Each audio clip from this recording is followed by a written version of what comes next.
Bonjour et bienvenue à la Culture en Action. Aujourd'hui, samedi 10 juin, je profite du vernissage ici au Carrefour culturel Paul Médéric pour vous présenter 3 nouvelles expositions. Premièrement, il y aura 2 expositions qui auront lieu d'aujourd'hui 10 juin jusqu'au 6 août, soit Tumeur en ville de M. Michel Penneau, ainsi que Explorer l'inconscient heureux de M. Raymond Duchesne. Également, jusqu'au 10 septembre, il y a une exposition qui se nomme 1967 à Baie-Saint-Paul de M. Rosaire Tremblay, en collaboration avec Mme Lucie Couillard. Franchement, je vous invite à en découvrir plus.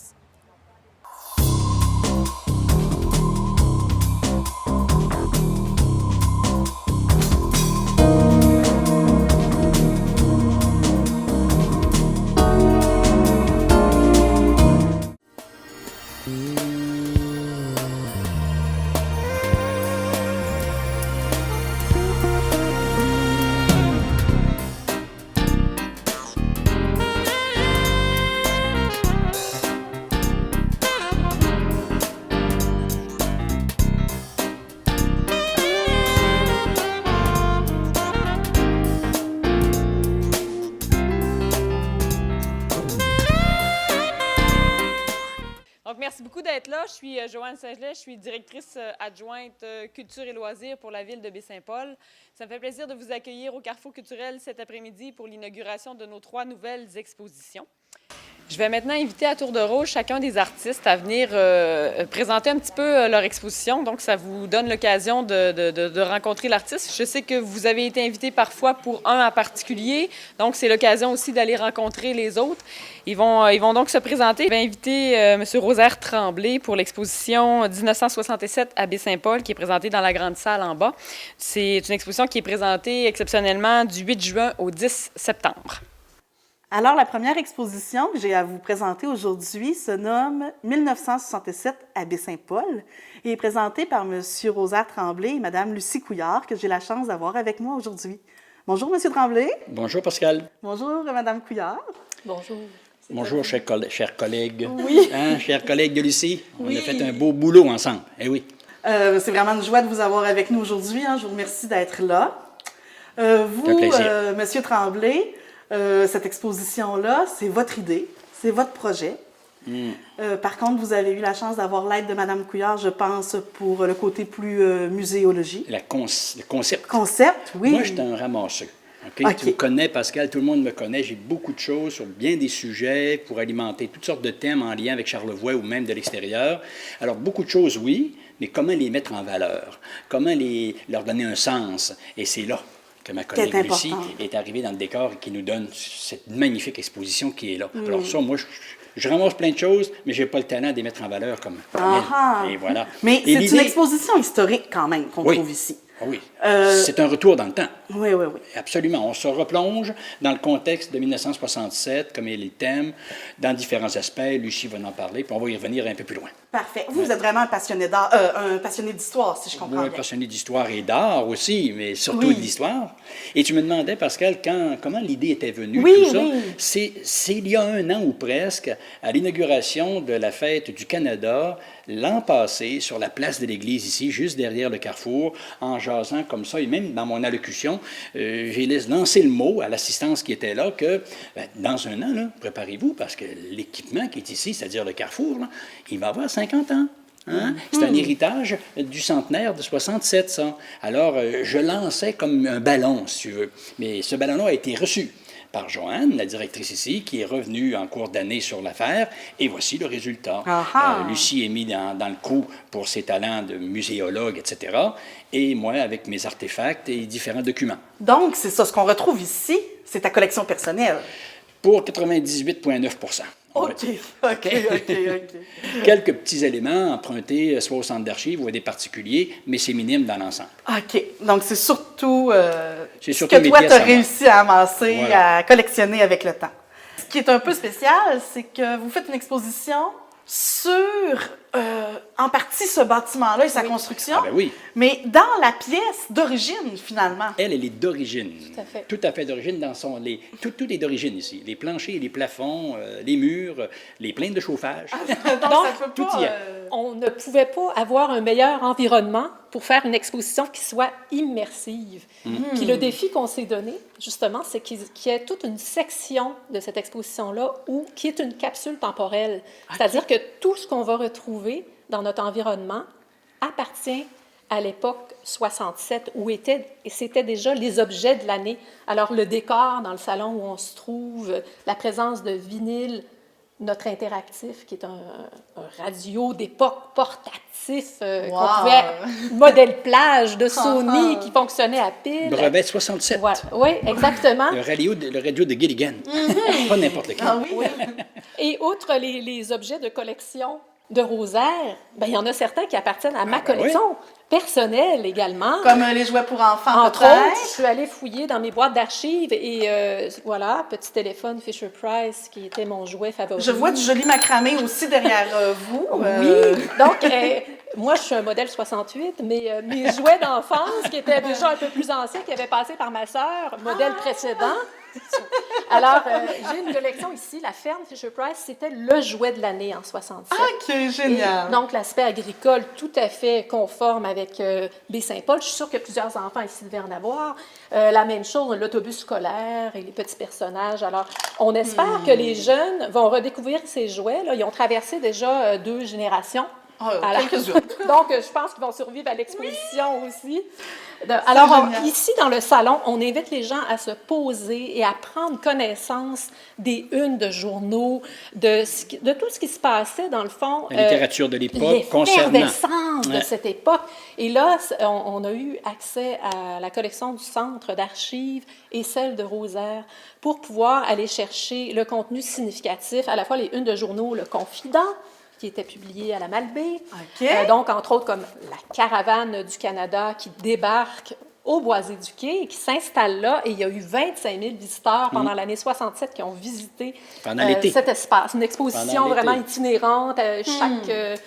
Chaque ville qui avait reçu possédant, un pavillon, un centre culturel, la centaine de villes au Canada recevait la caravane. C'est ça, il y Mais avait là, la caravane. Et aussi, si je comprends bien, là, il y a plusieurs thèmes là, dans cette exposition-là. Là, on parle du bâtiment, mais là, si je comprends bien, on parle de 1967 presque au complet, avec, là, vous montrez un article du Soleil. La revue Perspective du Soleil, où il y a le bateau L'Escale.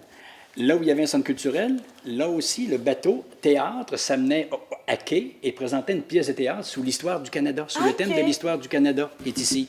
Alors, le bateau est venu s'accoster ici à Baie-Saint-Paul et a présenté 2 prestations pendant une journée et est reparti pour d'autres villes. Mais là, on ne présente pas l'histoire du Canada. Là. Non. Mais non, on souligne qu'en 67, c'était le centenaire du Canada qui a été célébré en grande pompe.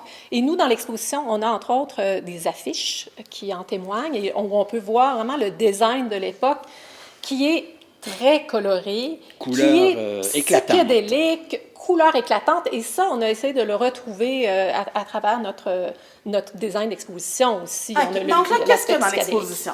Il y a, je vois ici là, justement des pièces de 1967. C'est tout 1967, mais qu'est-ce qu'on retrouve? On retrouve le bâtiment. Oui, c'est ça. C'est une exposition qui se divise en 3 morceaux, dans le fond. Dans le hall d'entrée, très bientôt, pour le 1er juillet, il y aura cet hommage à l'abbé Jean-Paul, Paul Médéric, avec un espace permanent qui montre les 50 ans d'évolution du centre culturel, du Carrefour culturel. Oui, ensuite. D'une part. D'autre part, quand on arrive ici dans cette salle, vous allez pouvoir le voir, on l'a souligné en grande pompe avec 2 signatures distinctes. Alors, d'une part, on a 1967 à Baie-Saint-Paul où on a toute une zone ici qui nous montre l'effervescence de cette époque-là à travers l'Expo 67 qui a été majeure, qui est une entrée du Québec dans la modernité et qui a fait en sorte que Montréal a acquis sa dimension internationale. A rayonné dans le monde. Et puis, effectivement. Donc ça, c'est majeur. Et qu'est-ce qui se passe plus spécifiquement ici? À Baie-Saint-Paul? Bien là, on voulait souligner que c'est la première édition d'un festival folklorique dont les gens vont se souvenir et on a beaucoup La première d'artefacts. bannière du premier festival, on voit évidemment des documents du premier festival. Et entre on autres. voit l'animation dans les rues aussi. Et qui aussi, était concentrée 67, autour de- c'est le plan d'urbanisme, Exact. qui est le nouveau plan d'urbanisme de la ville de Baie-Saint-Paul. Alors, on a Cyril Simard avec des pages de journaux qui relatent la présentation du plan d'urbanisme. Alors, c'est plein de clins d'œil sur le 67, ce qui se passe C'est ici. une époque charnière majeure qui a été déterminante à la fois pour le Québec, mais pour la ville de Baie-Saint-Paul, qui s'est vraiment positionnée en termes d'artisanat, de patrimoine, de sens de la fête, puis d'effervescence et de participation de la population. Pour le festival folklorique, les gens étaient partie prenante de l'événement et ils offraient leur perron, leur maison pour les présentations d'exposition. Les rues étaient envahies avec des chevalets d'artistes. Donc, il y avait beaucoup de choses à...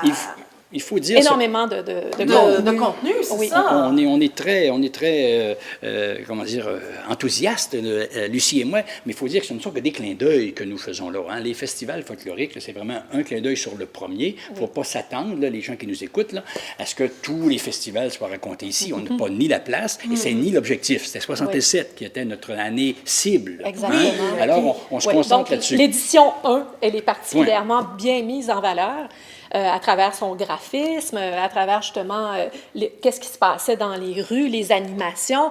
On parle quand même de plus de 25 000 visiteurs qui sont venus même de l'extérieur, mais on parle de Gilles Vigneault sur la place de l'Église.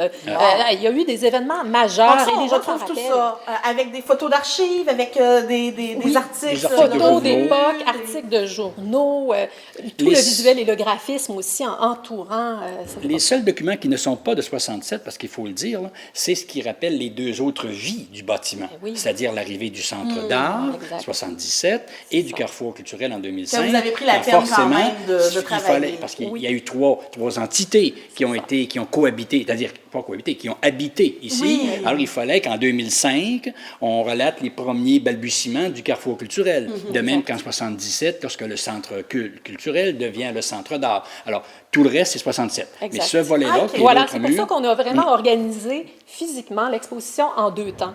Alors, d'un côté, on retrouve les 3 temps d'évolution du Carrefour culturel à partir de son départ, donc la date d'inauguration officielle étant le 11 juin 1967, Oh, où mon on a Dieu! les invités d'honneur. Nous sommes le 10, donc... Et c'est ça. Donc, presque on est jour pour vraiment jour, très, très, très proche 50 du jour ans. J, Wow. top chrono de l'existence du bâtiment. Et il y a une chose aussi qui me frappait, c'est que la collection de Rosaire, elle est faste. Et une des difficultés, un défi en fait à relever, était de présenter les objets les plus significatifs, mais du côté de l'authenticité. Donc, essayer de faire en sorte qu'on ait le plus possible de documents qui ramènent à cette époque-là, mais qui ont vraiment cet âge-là. Et entre autres, comme l'aspect design est majeur, parce que c'est une révolution là, au niveau des formes géométriques, des couleurs, donc c'est un niveau zéro, là, très futuriste, orienté vers le Spoutnik, là, comme notre lampe. Et là, Rosaire avait une fabuleuse collection, et ça, nos messieurs, j'espère que vous allez vous déplacer et venir voir. On a donc... les publicités Oui. d'automobiles de C'est toutes une les zone de années. Mais là, on a l'exposition. sorti la quintessence, je dirais, de l'année 67, les modèles les plus flamboyants Tout à fait. de 67. C'est le moins Alors, qu'on on peut se retourner avec cette petite Ok. partie-là Et sur des modèles d'auto de Super. 67. Alors, Voilà. on comprend qu'on Donc, clin navigue d'œil. dans les Ouais, autres 67.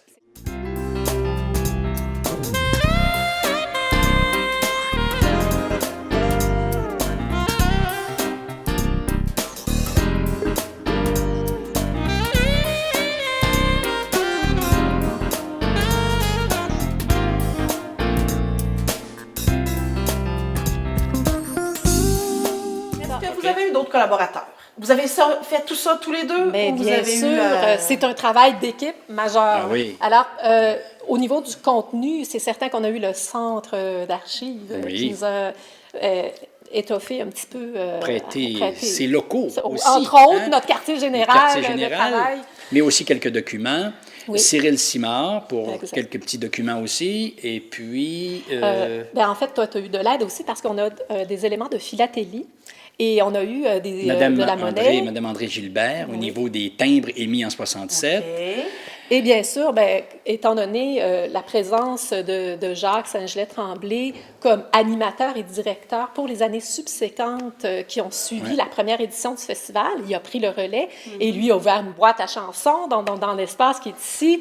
Alors, évidemment, on a un petit clin d'œil à la présence de Jacques Saint-Gelais qui nous a prêté des photos de cette époque-là, qui nous a écrit un petit texte sur ses sentiments, son appartenance. Donc, et on a Sandra Lavoie aussi, qui était là dès le départ, qui était le bras droit de Madame Labbé, et elle est au Musée d'art contemporain maintenant, donc c'est une des collaboratrices. Jacques Hudon aussi, parlons-en. Ah, au mon niveau Dieu, du oui, montage, notre équipe de réalisation. Le sol. Voilà, Il nous a fait un pour qu'on montage, puisse Jacques. ouvrir Incroyable. les documents et les voir et les feuilleter. On Entre a autres donc ici, extirpé les pages qui n'étaient Général pas bonnes de dans la Gaulle, revue d'origine, puis il nous en en a fait des présence. documents uniques. Ah, c'est génial. et qu'on C'est génial. peut ouvrir, feuilleter, consulter. Et on a vraiment fait une belle sélection pour montrer C'est du beau qu'est-ce qui travail. se passe dans ce temps-là. Ouais, et on ouais. invite Faut les pas gens que à consulter tout ça. Donc, Pour pas Jacques que les Hudon gens pour la consultent revue. le document original, Oui. on a donc extirpé les bonnes pages qui nous intéressaient, et Jacques en a fait une reliure très, très belle. Alors ça, c'est génial, ça. C'est génial. Et je souligne également les encadrements du cap parce que pour pouvoir avoir les cartes postales originales, mais non vitrées, mais protégées, les cartes postales de l'Expo montrent chaque pavillon, les pavillons par pays et les pavillons thématiques. Ça, au niveau muséo, c'était un temps fort dans la collection de Rosaire. Donc, on présente ces éléments-là et ça montre tout le futurisme, la folie, la grandeur de ce projet. On parle de 50 millions d'entrées juste pour la durée de l'été Expo 67. Donc, c'est une folie là, à l'échelle de la province. Tout à fait. Et parmi les éléments authentiques, on a des très, très belles affiches, justement, qui soulignent le centenaire. Et il fallait aussi faire des encadrements avec tous les articles de journaux et pour les protéger. Oui, puis les photographies. Donc, on a eu aussi René Bouchard qui a travaillé comme technicien au montage et qui nous a trouvé des solutions très élégantes parce qu'on a une multitude d'objets et surtout de présentations murales aussi. C'était très complexe. Donc, on a pu compter sur cette équipe-là en renfort. Pascal Pelletier, il se présente pour la ville de Baie-Saint-Paul et Joanne Saint-Gelais et Myriam également. Michel. Parlons, oui, de la production visuelle. Comment il s'appelle? Michel Côté. Côté. De lettrage Ben oui. à Z. Tout le concept, pas le concept, mais je veux dire, l'impression. Exact. Vous avez conçu. L'impression de grand Ouais. format pour pouvoir avoir une signature d'exposition. Donc, il y a vraiment eu beaucoup Qui de a monde de qui ont l'impact. travaillé là-dessus. là. Oui, Finalement, et c'est une affaire le d'équipe. graphisme de Klaxon avec Sophie Lafortune qui s'est tout à fait imprégné de l'époque pour nous faire quelque chose qui soit vraiment psychédélique avec des couleurs très fortes comme le jaune banane, Andy Warhol, le mauve gomme ballon. Et ici, dans notre salon, les couleurs s'imposaient. C'était les couleurs de l'année du IKEA, le orange brûlé, le blanc pour simuler l'espace avec des volumes géométriques.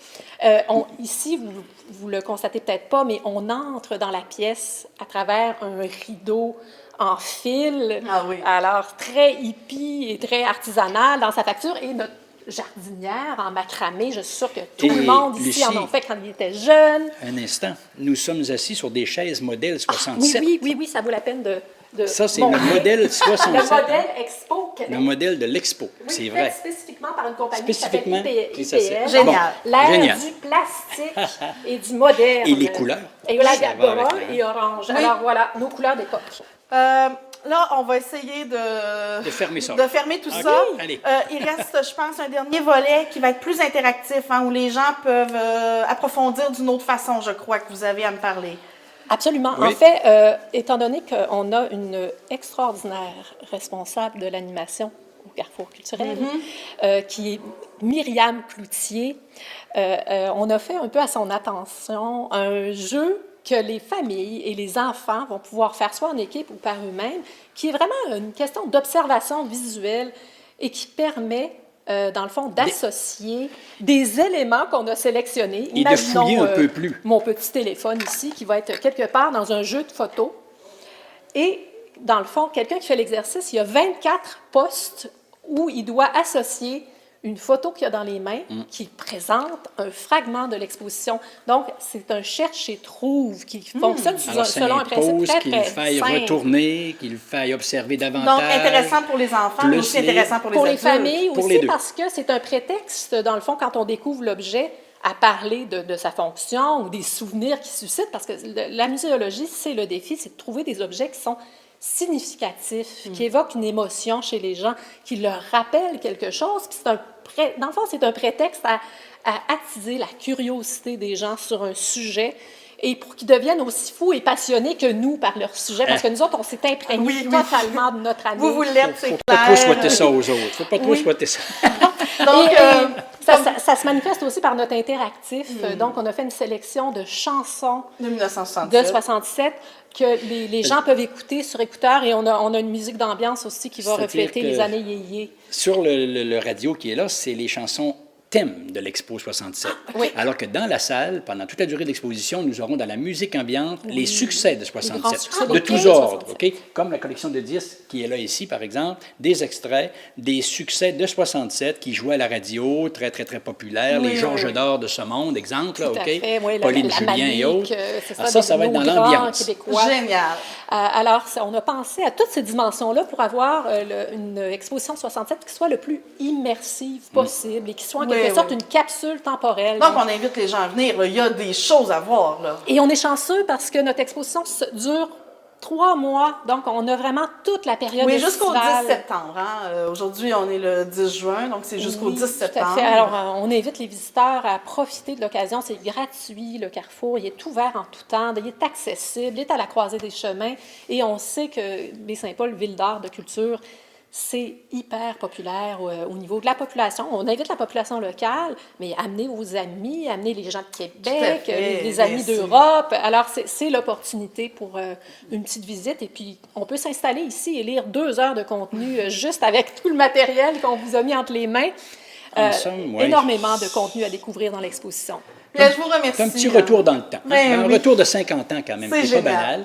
Et puis, comme Lucille disait, on invite les gens de Baie-Saint-Paul au premier chef, mais tout Charlevoix et les autres de venir faire un petit voyage dans le temps. Bien, merci beaucoup, M. Au Tremblay. plaisir. Merci, Mme Couillard. C'est un plaisir, c'est le jour J. Alors maintenant, il nous reste à célébrer. Oui. Merci beaucoup.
Je vais inviter M. Raymond Duchesne, qui est de l'île aux Coudes, son exposition Explorer l'inconscient heureux. Alors, il en est à sa première exposition ici au Carrefour culturel. On est très fiers de l'accueillir. La seconde exposition que j'ai à présenter aujourd'hui se nomme Explorer l'inconscient heureux et est présentée par M. Raymond Duchesne. Bonjour, M. Duchesne. Bonjour. Bienvenue au Carrefour culturel. Merci, oui. Ça fait plaisir de vous avoir avec nous. Vous habitez l'île aux Coudres, je crois. Oui, depuis 10 ans, je suis pas originaire de l'île aux Coudes, mais plutôt de la région de Québec. Mais à la retraite, je suis venu m'installer ici à l'île aux Coudes. Et est-ce que l'inspiration artistique est venue du paysage bucolique de l'île aux Coudres? Pas vraiment, parce que bon, la peinture que je fais n'est pas de l'ordre du paysage de Charlevoix, mais c'est certain que d'habiter dans la beauté des lieux comme à l'île aux Coudes, d'être envahi par la nature, tout ça, ça doit ressortir d'une certaine façon dans les œuvres par la suite. Là. Mais pouvez-vous m'en parler un peu plus de votre démarche Comment on est arrivé à ce qu'on voit aujourd'hui, là? Bon, comme on est arrivé, d'abord, je ne suis pas un artiste professionnel, j'étais plutôt un enseignant d'histoire au secondaire, donc durant 35 ans. Mais je me suis toujours intéressé à la peinture, surtout après avoir découvert les peintres abstraits américains, l'école automatiste québécois aussi, mais aussi l'expressionnisme abstrait américain. Donc, ça m'interrogeait, cette peinture-là. Comment ça se fait que j'aimais ça alors que c'est simplement des carrés, des fions, bon, etc. Donc, c'est cette interrogation-là, en fait, qui m'a amené à m'intéresser à ça et par la suite à vouloir chercher justement des réponses en expérimentant moi-même, en fait. Là. OK. Mais pouvez-vous m'en parler un peu de ces peintres qui vous ont inspiré? C'est qui vos préférés? Oui. Bon, à l'origine, du côté américain, il y avait Rothko, Newman, Pollock pour l'énergie dans l'action, bon, des choses comme ça. Rothko pour l'espèce de mystère qui était dans ses peintures, surtout à la fin de sa vie, il peignait seulement des tableaux noirs, donc il disait comment un peintre peut arriver à... Pourquoi il fait ça, etc., quelle communication qu'il y a là-dedans. Donc, c'est cet intérêt-là, en fait, qui est né. Et pour le Québec, il y a Riopelle, bien sûr, Bordua. Fernand Leduc, j'aime pas particulièrement ça, mais pourquoi il fait ces choses-là? Bon, c'est toujours ce point de vue d'interrogation qui m'intéresse plus. Bon, il y a aussi Charles Gagnon, McEwen, des choses-là, des gens qui sont plus dans l'abstrait. C'est vraiment intéressant. Cette exposition-ci, là, présentement, là, qui se nomme « Explorer l'inconscient heureux », qu'est-ce que ça veut dire? Qu'est-ce qu'on y retrouve? Bien, ça peut être surprenant lorsqu'on voit le titre. Moi-même, quand ça m'est venu à l'idée, ça m'a surpris un peu, mais en même temps, ça représentait un peu ce que je vivais. C'est suite à des expériences. Bon, je fais de la peinture, je fais des ateliers de peinture abstraite, etc. Bon, souvent, il y a des exercices où il faut se centrer sur l'intérieur, etc. Et j'arrivais jamais à me centrer sur des choses négatives, etc. Donc, c'est là que l'idée est venue que, bon, l'inconscient, dans l'inconscient, où il y a certainement des choses, des souvenirs heureux, des expériences intéressantes, etc. Donc, c'est comme ça qu'est arrivée l'idée de ce titre-là, de cette exposition-là. Et donc, c'est ça. Donc, quand je peins, j'essaye de ne pas faire intervenir la raison, l'analyse, tout ça, mais plutôt de laisser sortir le ressenti, c'est ça. Et donc, il se passe à ce moment-là une espèce de communication indescriptible un peu, incompréhensible de ce qui se passe. Et ça donne des résultats, bon, et ça amène des choses particulières. Donc, en fait, le geste... La chose la plus importante qui m'intéresse, c'est la création, en fait, le mystère de la création, d'où ça vient, pourquoi c'est comme ça, bon, sans que ça ait été par la raison que j'y sois arrivé. Donc, il y a quand même une partie de hasard, si je comprends bien. Oui, quand vous commencez une œuvre, vous ne savez pas du tout à quoi ça va avoir l'air à la fin. Non. Et c'est l'émotion, le sentiment qui prend le dessus. Oui, c'est ça. L'absence l'effort de plonger dans le vide, en fait. Là. De plonger dans le vide pour laisser apparaître les choses. Et c'est ça que je trouve intéressant, c'est le ressenti qui est là-dedans. Là. C'est ça qui est le mystère aussi là, de ce qui apparaît, de ce qui est bon.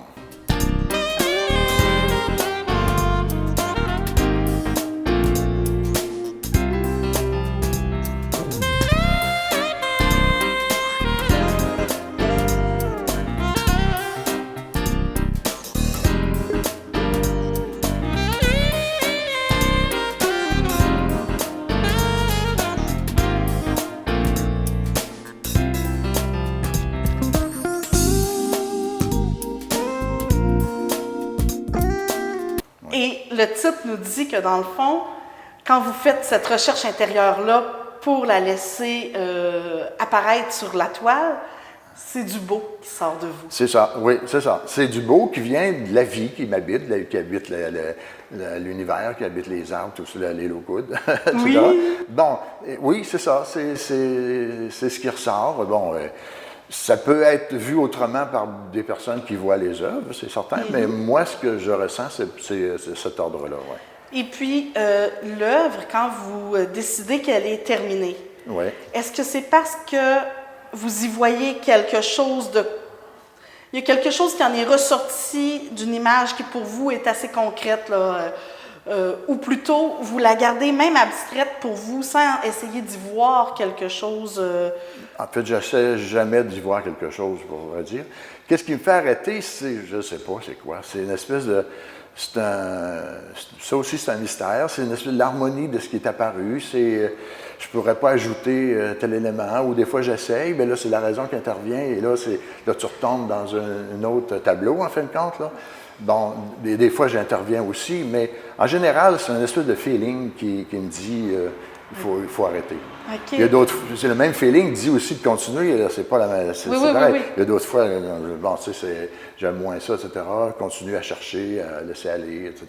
Donc, vous travaillez quel médium? À l'acrylique. Vous êtes à l'acrylique. Ouais, l'acrylique, OK. ouais. Je vois beaucoup de spatules. Oui, beaucoup de spatules. Vous utilisez justement plusieurs outils différents. Oui, là. C'est oui. très diversifié, Oui. d'après ce que je vois. Oui. Et même dans les styles, là, plus...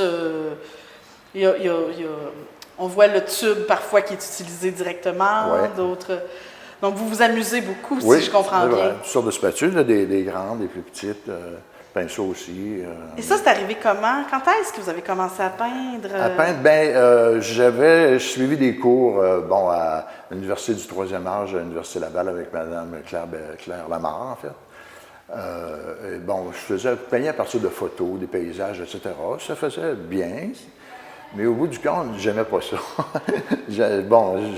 J'aimais pas ça parce que la création était absente et j'ai pas assez de technique non plus pour réinventer les paysages autrement, des choses comme ça.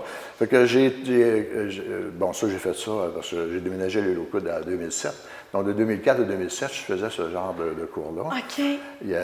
Rendu à l'île aux Coudes, j'ai rien fait durant un bon bout de temps au niveau de la peinture. Et c'est par hasard que j'ai découvert à Montréal une femme qui faisait des ateliers d'art abstrait. Et là, je me suis rendu là. Et là, ça correspondait vraiment à ce que je cherchais depuis longtemps. Et donc, c'est comme ça que je vais à Montréal. Donc, c'est nouveau là, dans votre vie, tout ça? Ça fait 4 ans. Ah. 4 ans, oui. Chaque mois, je vais à Montréal pour peindre une journée par mois. Oui. Et l'été, je fais une session de 5 jours, toujours en De perfectionnement. De perfectionnement, oui, c'est ça. Ah. Donc, ça fait 4 ans, là, maintenant. OK. Ouais. Impressionnant, franchement. Oui, c'est vraiment très joli. Est-ce que vous avez des projets futurs? Les projets futurs, j'aimerais m'essayer sur des plus grandes surfaces, là. Ça, c'est épeurant, tu vois, il y a le plongeon dans le vide, mais plongeon dans le vide de grande surface, c'est un autre défi. Ça m'intéresserait. Puis aussi, l'intérêt, on parlait tantôt de la beauté qui ressort, tout ça. J'aimerais ça peindre, là, j'ai commencé, peindre les qualités humaines, comme par exemple la dignité, l'harmonie, la compassion, des choses comme ça. Comment on peut arriver à peindre ces choses-là, à ce que ça ressorte? Comment faire ressortir la dignité par sentir une émotion sur une toile, mais très pointue. Particulier, par des choses positives de l'être humain, les qualités humaines des gens qui, on les connaît, ils ressortent de temps en temps, mais le côté négatif des gens ressort tellement souvent que je voyais ça intéressant de montrer c'est encore la beauté le beau de cette... qui vous intéresse. Oui, c'est ça. Le beau et le mystère du beau. Oui. C'est comment ça se fait que j'aime ça, qu'on trouve ça beau. Comme ça, ouais. Une dernière question. Quelqu'un qui est intéressé par votre travail, comment il fait pour vous rejoindre? J'ai pas de site Internet pour l'instant, là, j'y songe, mais je suis sur Facebook. J'ai pas mis d'œuvre sur Facebook, par exemple, là, mais si quelqu'un voulait communiquer avec moi, il pourrait toujours me mettre un mot donc, à Raymond Duchesne. Sur Facebook, Raymond Duchesne, c'est ça, Facebook. Parfait. Je vous remercie, M. Duchesne, c'est magnifique. Et puis vraiment, j'invite la population à venir voir votre travail. Félicitations. Merci beaucoup. Merci. Je remercie le Centre Paul Médéric aussi de me donner cette opportunité-là. Et c'est certain que d'habiter dans la beauté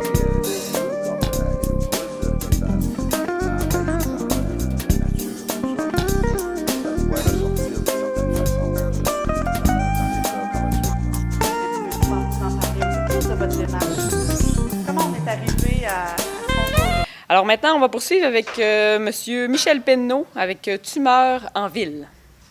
La troisième et dernière exposition que j'ai à présenter aujourd'hui se nomme Tumeur en ville et est présentée par M. Michel Penneau, que j'ai avec moi. Bonjour, M. Penneau. Allô, Joanne. Bienvenue au Carrefour culturel Paul Médéric.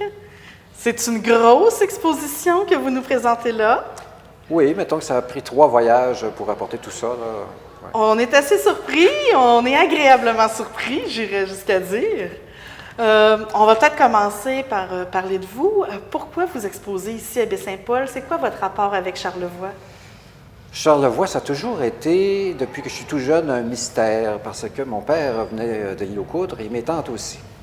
Alors donc, quand on parlait de Charlevoix, c'était comme un lieu mythique, une époque, quelque chose finalement qui était dans les tripes de chaque personne. Et puis je me suis toujours imaginé que c'était comme un pays merveilleux. Et beaucoup plus tard, finalement, à un moment donné, j'ai eu l'opportunité d'avoir une offre pour venir travailler ici avec mon métier. Et on était 2 frères à faire le même métier. Alors mon père m'a demandé est-ce qu'il y en a un des 2 qui est intéressé? Moi, j'ai dit oui. Et mon frère a dit non. Alors c'est là que les chemins ne se sont pas séparés, mais ils ont pris des bifurcations différentes. Et ça fait depuis ce temps-là que je repente tous les coins de Charlevoix. Ça fait 38 ans, 40 ans maintenant que je reviens ici. OK. Mais pour faire l'historique, en fait, je suis un pédeno. Donc, les gens connaissent bien la cidrerie Pedneau. Alors, si je prends le Michel Pedneau qui porte le même nom que moi, sauf que lui, il a le LT, alors que moi, je ne l'ai pas. Alors, donc, on se trouve avoir le même arrière-grand-père. OK. Alors, donc, on est parents petits cousins, d'une certaine façon. Alors, je le connais un peu. Je connais plus peut-être son frère, qui était Horace, et qui avait bâti la maison au Chaussy-Croche à l'île aux Coudres. Ah oui? Alors, lui, c'était un personnage, mettons, et puis à l'occasion, j'allais le voir aussi pour me faire raconter à la fois son réel et son imaginaire. Ce métier appris de votre père, c'est celui d'accordeur de piano, je crois. Exactement, oui, tout à fait. C'est ce qui m'apporte, en fin de compte, à revenir ici de plus en plus. Tous les étés, le domaine Forgette m'appelle et puis je réponds à la demande autant que possible. Oui, oui, oui. Ce qui me donne l'occasion aussi de côtoyer de très grands artistes internationaux et de les satisfaire avec mes oreilles, finalement. Alors, sans aller trop vite dans l'interview, on pourrait dire que finalement, je me repose les oreilles en faisant du visuel, parce que par la suite, j'ai fait de la musique aussi. Mais pour revenir finalement à mes grands-parents, il y avait le côté bateau qui était important pour eux, parce qu'ils faisaient des plans de bateau, mon grand-père. Je peux raconter une anecdote assez intéressante. Mon père me conte à un moment donné que son propre père qui faisait des plans de bateau, en fait, c'était des maisons duplex qu'il y avait à l'île aux Côtes. Alors, c'était divisé par des rideaux, ça, ces maisons-là, et 2 familles qui restaient. Alors, il ouvrait les rideaux quand c'était le temps de faire des plans, et tout d'un coup, les 2 salons qui étaient contigus devenaient une espèce de très grande pièce, et il faisait des plans par terre sur le plancher. Wow. Alors, on se faisait raconter ça, nous autres, en imaginant tout le scénario, et puis les vieilles tapisseries, etc. Alors, semble-t-il que mon grand-père, d'après ce que mon père disait, avait beaucoup de talent et que ses bateaux étaient réputés. Et il me raconte même que le jour où mon grand-père, est allé, dans ses derniers jours, finalement, ici à l'hôpital de Baie-Saint-Paul, alors le curé de l'île aux Coudres était traversé avec le bateau à rame pour aller lui soutirer les secrets de ses plans. Okay. Alors moi, mon père me racontait ça, je me disais, il fabule peut-être un peu ou il sublime son propre père, et puis c'est tout à fait normal. Alors je comprenais un peu mon père d'exagérer comme ça. Jusqu'au jour où, justement, en accordant des pianos à l'île aux Coudres, je suis allé à la maison qui est juste à côté du moulin. Et puis, il me dit, c'était un pédeno, toi? Je dis, oui, mon père est né ici. Ah, ouais, bon, mon père Wilfrid, ah oui, le fils d'Éloi, OK, c'est correct. Hey, sais-tu que ton grand-père, sur son lit de mort, le curé était parti en bateau, en rame. Il me raconte exactement la même histoire, chose. En tout point semblable. Alors là, je me suis dit, je fais mon mea culpa devant tout le monde parce que je n'avais pas cru mon père. Et puis finalement, il avait tout à fait raison. La vérité était tout simplement secondée par un témoignage extérieur. Donc, une longue lignée d'artistes, si je comprends bien, dans cette famille. Oui, parce que mon père est sorti de l'île aux Coudres pour gagner sa vie un peu à Baie-Saint-Paul. Par la suite, il est allé à Québec pour faire des enseignes qu'on appelle au blanc de plomb. Il s'est rendu compte que c'était un peu toxique, alors il s'est recyclé comme doreur d'église qui posait de l'or dans les voûtes. Là-dessus, on pourrait en raconter longtemps, mais on va sauter. Après ça, finalement, il a commencé à prendre le violon, il a commencé à enseigner le violon, il a rencontré ma mère, et puis finalement, les gens lui disaient, au Saguenay, il y a tout un territoire qui s'ouvre, et les gens manquent d'accordeurs intéressés et intéressants. Vous voudriez peut-être trouver une situation intéressante à cet endroit-là. Alors, il a transféré là-bas, il s'est installé avec ma mère, et il a fait fonder sa famille. Et puis là, il a fait une école de musique, d'où j'ai fait partie aussi en bas âge. Finalement, lui a fait toute sa vie au Saguenay, mais tout en desservant Charlevoix à partir de là, jusqu'à Port-Neuf à l'époque, parce que je pense que la rivière ne se traversait pas encore avec un pont. Et puis, il allait quelquefois jusqu'au lac Saint-Jean. Alors, j'ai retrouvé des lettres qu'il écrivait à ma mère. C'est tout à fait pathétique et très sympathique.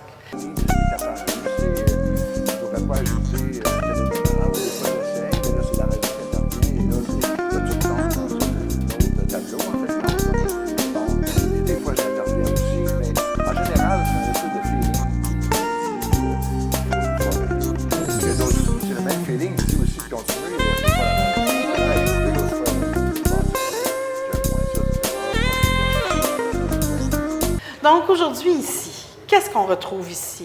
Bon, alors, comme je disais tantôt, par la suite, comme j'ai fait de la musique, j'ai fondé avec mon frère un groupe qui s'appelait Spes, qui était finalement le mot espoir en latin. Et puis, on faisait de la musique électronique d'avant-garde dans les années 75. Alors, c'était un petit peu trop avant-gardiste parce que les gens étaient plutôt à l'époque granola. Alors, mettons qu'on cassait un petit peu avec le genre habituel. Mais il reste quand même que j'ai toujours gardé le respect de l'électronique et maintenant, c'est rendu connu et très connu. Alors donc, j'ai fait longtemps de la musique en studio avec Guy. On a même enregistré finalement le groupe Voivode qui va jouer, je pense, cet été ici. Probablement. Alors on va se retrouver parce que le disque qu'ils ont mis sur la planète, c'est un groupe heavy metal, bien qu'on faisait toutes sortes de musique, mais en tout cas pour eux, c'était ce cas. On va se retrouver peut-être après 30 ans, parce que ça fait 30 ans que je ne les ai pas vus. Alors donc, j'espère peut-être leur montrer ma guitare qui est ici, qui est un prototype de guitare qui existe nulle part ailleurs. En fait, Que c'est vous qui avez dessiné? Que j'ai dessiné justement dans mes plans, des plans faits par ordinateur. Et puis finalement, j'ai trouvé un luthier formidable à Petit-Saguenay qui est très, très connu, il vend ses guitares à New York. Et puis là, on a fait concocter le passage du plan théorique qui était assez proche de la réalité à finalement accoucher une vraie guitare électrique qui fonctionne très bien. Et elle a une forme particulière, vous allez probablement oui, tout à fait. l'avoir. Elle est très belle, cette tour Eiffel. Alors donc, après tout ça, justement, tranquillement, après la musique, l'accordage de piano, les gens me disent des fois, est-ce que vous enseignez la musique? Eh bien non, parce que je n'aurais peut-être pas la patience que les professeurs ont et que j'admire. Et aussi, c'est comme demander finalement quelqu'un qui passe pour la poste, viens-tu prendre une marche en fin de semaine? Alors, ça ne l'intéresse pas parce que c'est son métier. Alors moi, étant donné que je suis toujours dans le son, sollicité, accorder un piano, à chaque fois qu'on a une corde, on la sonne peut-être 10-12 fois, il y a 220 cordes pour un piano, ça veut dire que ça fait 2500 sons. En fait, c'est comme si on demandait à un ordinateur ou à un cerveau, finalement, est-ce que c'est correct ou c'est pas correct? On répond à des questions à chaque fois. Si c'est correct, on agit. Si c'est pas correct, on fait une correction. Puis si c'est correct, on passe à la suivante. Mais il reste quand même que faire un accord, ça va, mais quand c'est, mettons, des quantités assez grandes comme le domaine Forgette au début de saison, comme maintenant, là, il y a peut-être une vingtaine de pianos à faire, alors vous comprenez qu'après 2-3 jours, on vient les oreilles en chou-fleur. Ce qui fait que, pour changer, le mal de place, bien que j'adore la musique et le piano, si on pourrait en parler longtemps, parce que j'ai restauré aussi un piano qui est formidable au domaine Forgette, qui est devenu une légende, qui s'appelle le piano du déluge ou le Glenn, parce qu'il a été joué par Glenn Gould. C'est le piano de concert, hein? Un des deux pianos de concert, parce que le domaine Forgette a deux merveilleux Steinway. Alors, il y a le piano Steinway de Hambourg, et puis le Steinway, finalement, New York, que j'ai restauré. Alors, ça fait une combinaison parfaite pour tous les goûts possibles qui viennent au domaine Forgette. Mais pour revenir finalement à l'art numérique, c'est que justement, c'est ça, je me suis dit, je vais m'inscrire. Ça faisait longtemps que j'hésitais pour retourner à l'université en art et puis exercer ce côté créatif que je sentais qu'il était possible, mais que je n'avais jamais exploré. Alors, je disais, ça va me reposer en même temps, ça va m'aiguiller sur d'autres choses. Et comme c'était de l'art numérique, l'informatique m'intéresse aussi. Donc, j'ai sauté là-dedans à deux pieds. C'est devenu une passion. Et puis, j'étais... comment je dirais, émerveillé des possibilités. Alors, j'ai exploré un petit peu toutes sortes d'avenues. Il y a des choses qui sont complètement, comment je dirais, donc visuelles. C'est des choses qui sont esthétiques. Il y a des choses qui sont imaginatives. Et puis, je demande aussi un effort à ceux qui viennent voir, parce qu'il va falloir faire un petit effort pour trouver à quoi ça leur fait penser ou pourquoi ça leur fait penser telle chose. OK. Mais qu'est-ce qu'on retrouve vraiment dans l'exposition? C'est ça que je veux qu'on parle. Ce qu'on retrouve, il y a, en fin de compte, une démarche, on pourrait dire, entre ce qu'on perçoit et ce qu'on aperçoit. Alors donc, si vous arrivez, vous voyez Tumeur en ville. Alors, Tumeur en ville, c'est un assemblage, finalement, de circuits intégrés, récupérés. Et c'est déjà compliqué de trouver les circuits intégrés à récupérer parce qu'ils sont déjà tous passés probablement au broyeur, et puis le reste est supposé d'être sous bonne garde parce que c'est plus... il y en a qui disent qu'il y a du plomb qui existe. Alors donc, trouver tout ça, j'ai eu la chance de tomber sur un monsieur incroyable et qui m'a apporté sa montagne, finalement, de choses. Et tout ça pour faire, finalement, une ville. Parce que ça fait depuis longtemps, depuis que je suis assez jeune, je voyais des photographies de la NASA qui montraient, finalement, New York ou les Détroits ou Hollywood. Et toutes les autoroutes, finalement, noires, vues de l'espace, me faisaient tellement penser, finalement, à une tumeur cancéreuse qui est en train de grandir. Puis là, je me disais toujours, on dirait que l'être humain, finalement, en cohabitant ensemble, ça fait comme une ruche qui devient comme une espèce de tumeur cancéreuse pour la planète. Alors, la peau de la planète, c'est comme la surface de la planète. Puis tout d'un coup, bien, à un moment donné, je me suis mis à regarder les tumeurs cancéreuses de la peau, les mélanomes, et puis tout d'un coup, il y avait comme plein de rapports entre les deux. De ressemblance. Alors là, je me suis dit, comment je fais pour faire imaginer aux gens que la petite tumeur qu'on voit au microscope, qui commence à se développer d'une façon anarchique, est une ville où la ville est une tumeur, et que les deux, finalement, communiquent ensemble dans des dimensions différentes, l'infiniment grand et l'infiniment petit. Puis j'essaierais de faire passer ce message-là, cette vision-là. C'est un concept. Alors là, donc, avec ces circuits imprimés-là, tout d'un coup, ça m'est venu l'idée, par hasard, j'ai vu ça, je me suis dit, hey, si je mettais tout ça ensemble, je pourrais faire comme des quartiers, j'imagine une ville, et là, tout d'un coup, les gens vont probablement percevoir l'image d'une ville. Si les gens sont capables ou incapables de ne pas voir la ville, dans ça, parce que tous les gens qui arrivent ici disent toujours, ben oui, mais c'est une ville, ça.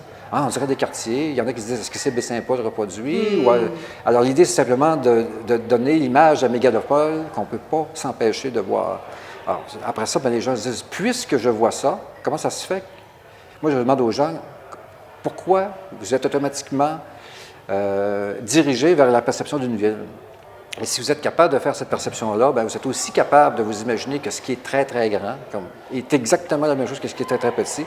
Et puis que finalement, pourquoi ce ne serait pas nous qui nous faisons notre propre cancer par notre propre mode de vie?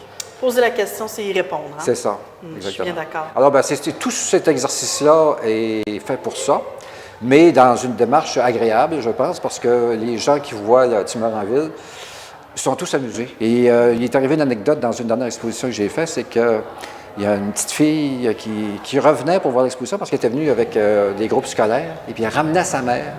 Moi, j'étais en train de la défaire parce que l'exposition était terminée, puis la petite fille est sortie en pleurant. Moi, je pensais que c'était un enfant qui était gâté puis qui faisait une crise pour rien. Puis il y a quelqu'un qui m'a dit non, c'est pas ça, c'est la petite fille, elle pleure parce que tu es en train de défaire ton exposition. Alors, je me suis dit, là, ça m'a comme flatté parce que ça peut pas être plus clair que ça, que si un enfant de 7 ans adore ça au point de ramener ses parents, et puis qu'en même temps, il y a des gens de 77 ans qui me disaient ben écoute, nous autres, ça fait 3 fois qu'on vient, puis là, je faisais des visites guidées à tout bout de champ. Alors, je dis, bien, tant qu'on a compris tout ce que tu dis, j'en ai encore en ramener d'autres pour leur expliquer ce que c'est. Alors, entre 7 et 77 ans, c'est comme Tintin, finalement, je pense toucher un public assez large. Mais je pense que c'est un thème qui nous touche tous, hein, quand même. L'environnement, la maladie. Exactement, c'est ça, ouais.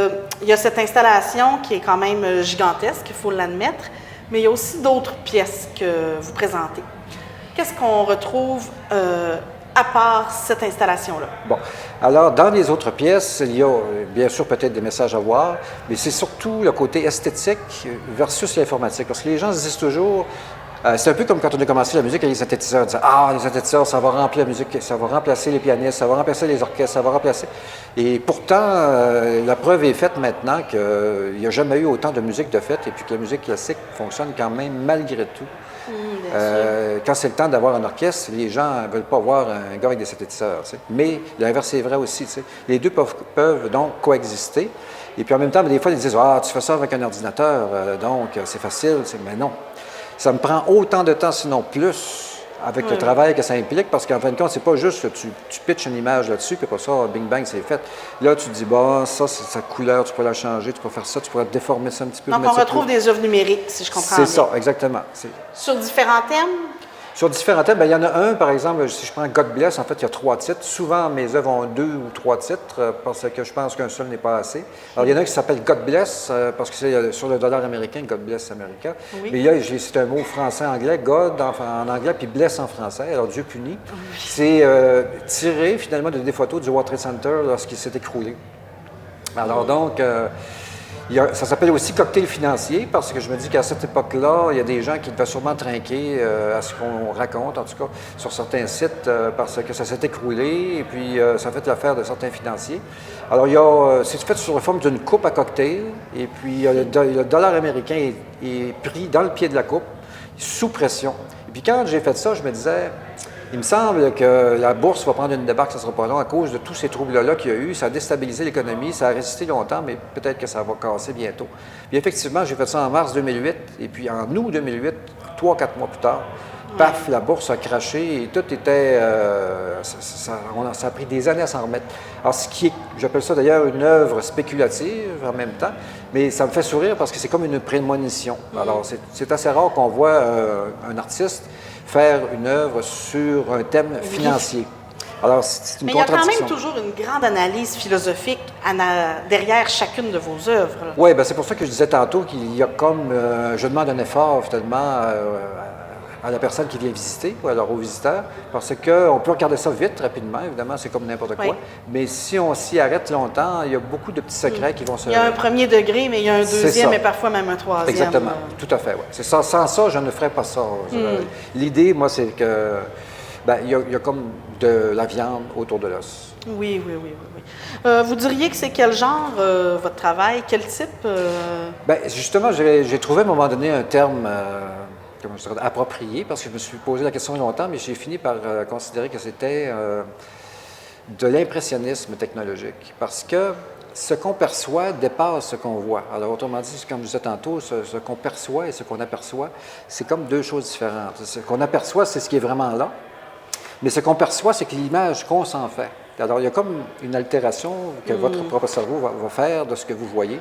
Et puis, c'est dans cette interprétation-là que je trouve qu'il c'est intéressant de s'arrêter puis d'y penser un petit peu. Tu sais. Oui. Alors, donc, l'impressionnisme technologique, parce que... C'est bien dit. Moi, ça dépasse finalement le moyen... ça dépasse ce qui est affiché.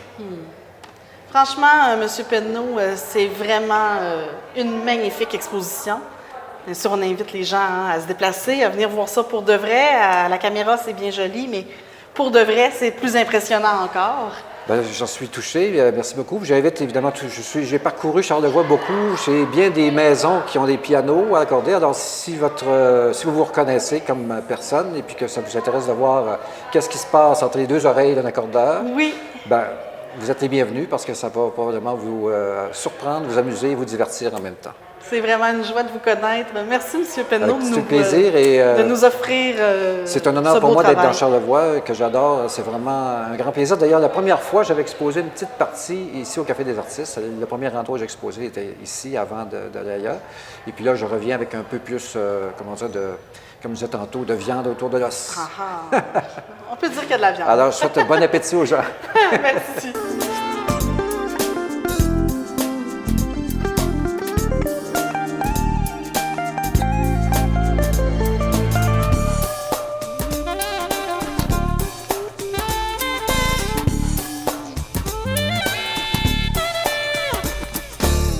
Alors, ce fut vraiment un plaisir de vous accueillir aujourd'hui pour vous permettre de découvrir les 3 expositions qui sont présentées présentement au Carrefour culturel Paul Médéric.